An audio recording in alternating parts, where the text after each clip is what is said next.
Puso sa tala po ngayon ng Department of Health, mas kumonti ang mga naputukan sa pagsalubong sa 2015 kumpara noong nakaraang taon. Kaso mas marami naman daw ang kailangang putulan ng bahagi ng katawan. Ang iba pang update ng kaugnay ng New Year-related injuries pag-uusapan natin kasama si DOH spokesman Dr. Lyndon Lisuy. Good morning po. Good morning. And Happy New Year. Happy New Year. Aha.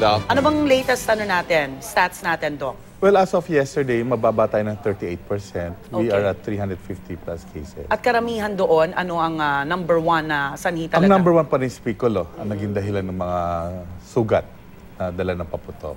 Doc, sabi nila 75% daw ang itinaas ng mga dahil sa blast and amputation. Ano hong naging basihan natin pagdating doon sa stat na yan? Well, yung basehan doon is yung mga pasyente kinakailangan talagang putulan na bahagi ng katawan nila tulad ng daliri at kamay.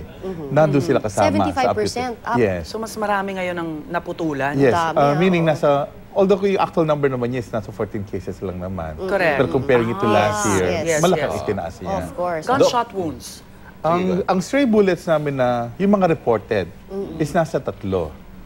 Kasi kung Okay. binibilang kasi namin dito, yung konektado sa bagong taon Sa na... revelry. Opo. Hindi yung mga, kasi the past few days, meron nagpaputok din, pero dahil nag-away, may nakaaway. So ligaw na bala to, yung Yes, 3? yes. Okay, alright. Doc, sa tingin nyo, well, substantial yun, ano? 38% less going to 2015. Ano kaya yung ginawa natin tama?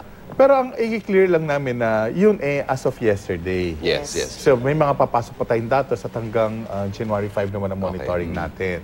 Siguro ang ano dito, sabi nga nila medyo nagmahal daw ng bahagya ang mga paputok ng binibenta.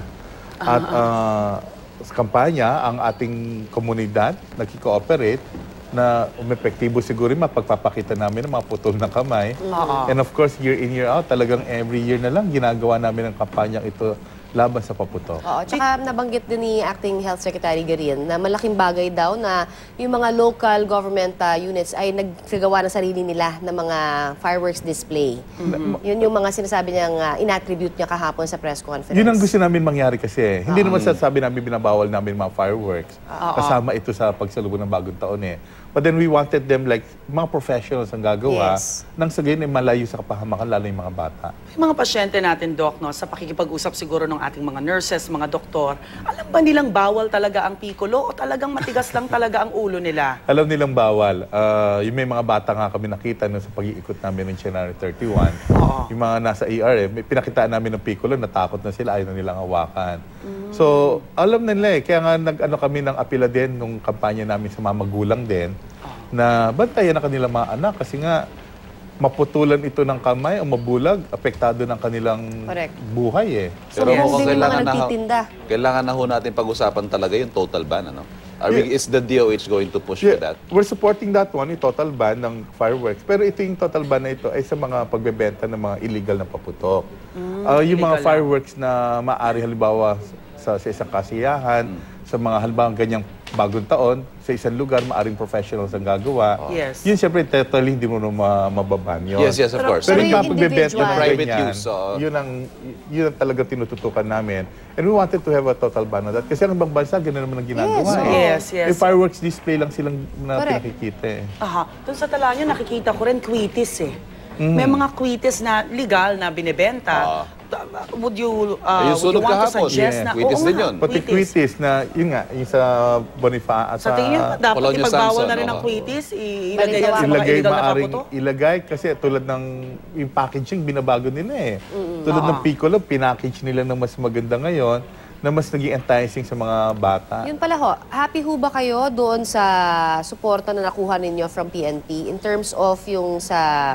Prevention. Prevention ito? Yeah, di naman natin mapapababa ng bilang ng ganito kung di rin naman sila nagsuporta talaga. So they've been doing their part or their share of responsibility naman as far as the iwas paputok is Yung mga concerned. pagre-raid. Kasi ang daming mga piccolo na sinasabi nila nakawala pa rin dahil pinalusot according to yung mga ibang sources natin, di ba? Well, we have to check syempre kung saan ang source talaga nitong mga Piccolo na ito. Maaring hindi naman dahil sa na-raid na pinalusot, maaring sa ibang paraan din. Pero throughout the years, nakita mo naman yung pagbabago na eh. Dati yung ER talagang very busy yan eh. Naalala ko nung Madami bagong reporter ako, libo yan eh. Correct, 900, correct. ganun yung mga Yes. report ng So, January Agad na 1 na, eh. Pars. Significant change na talaga yung Opo. narating natin, diba? Sana mapanatili natin gano'n. Dok, linawin nga natin yung reporting nga pala niyan. Paano ba yung ano niyo yan? I know you have 50 Sentinel hospitals all over the country, di ba? Yes, scattered to all over the Philippines. That is good enough to represent yung actual number ng mga nabiktima na pupunta. Kasi there may be some hospital na hindi kasama sa Yes, pagre-report mga private natin. hospitals, So, representative naman ito ng buong pinagre-reportan na pinupuntahan ng mga pasyente. And then you update at 6 a.m. every day. Yes, every day. So whatever we presented yesterday, which we do naman every year, Yes. na January talaga nagpe-press con kami para lang maipakita din kung, o to provide an update kung ilan na naputukan nung gabi, nung December 31. Hanggang So, January 5 ang inyong monitoring. January 5 ang monitoring, the actual number talaga magdedetermine kung, May Chinese New Year pa. well, hindi naman Hindi ganun naman masyado. naman Doc, sila. what's the magic number na binibit natin?